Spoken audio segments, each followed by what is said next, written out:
मैं रिभा तिवारी उपस्थित हुई हूँ बहुत ही सुंदर कन्यादान का गीत लेकर के।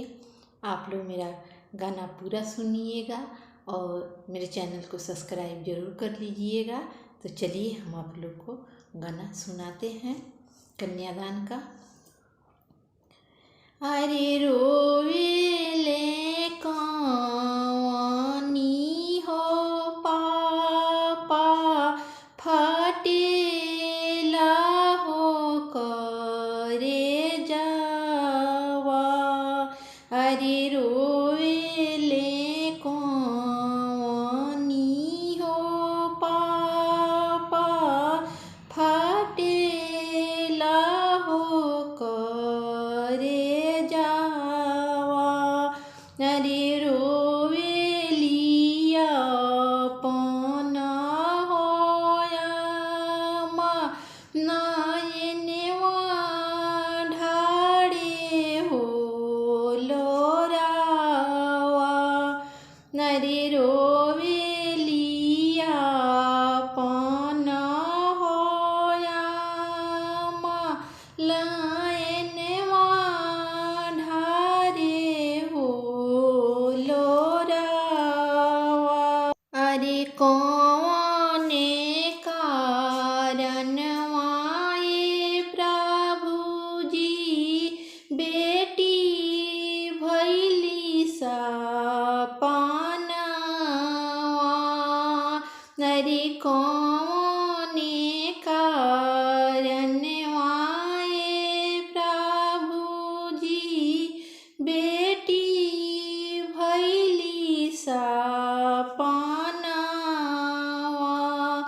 अरे बचपन से पोसनिए प्रभु जी आवारो हो दुलारानी।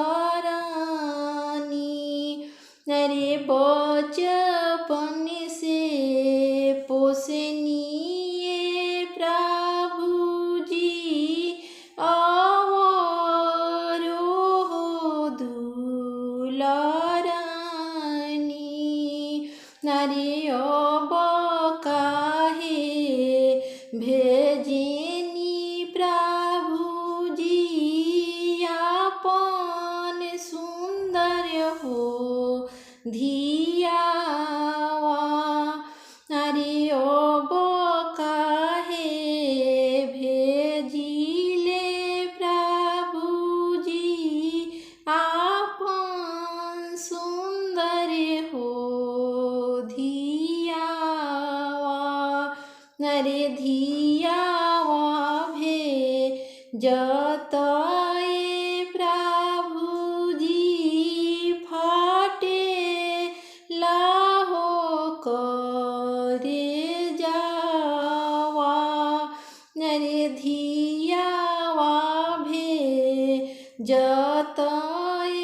प्रभु जी फाटे लाहो करे जावा। अरे रोवेले कौन हो चाचा, अरे रोवेले कौन हो चाचा, फटेला हो करे जावा। अरे रोवेलिया पन हो चाची नयनवा ढारे हो लोरावा। अरे रोवेलिया पन हो चाची नयनवा ढारे हो लोरावा। अरे कौने कारणवा ये प्रभु जी बेटी भैली सपनावा।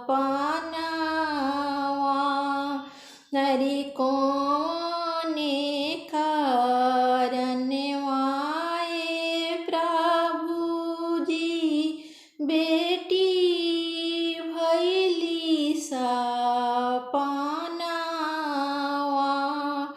अरे बचपन से पोसनी ए प्रभु जी आवारो हो दुलारानी। अरे बचपन से पोसनी ए प्रभु जी आवारो हो दुलारानी। अरे अब काहे भेजनी प्रभु जी आपन सुंदर हो धियावा, अरे तब काहे भेजिले प्रभु जी इतना सुंदर हो धियावा।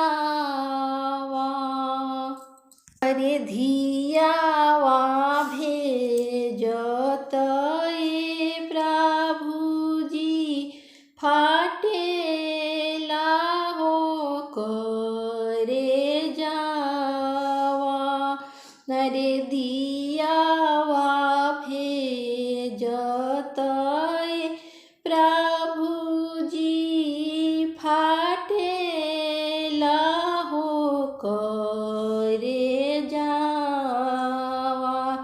अरे रोवेले कौन हो पापा फाटेला हो करे जावा।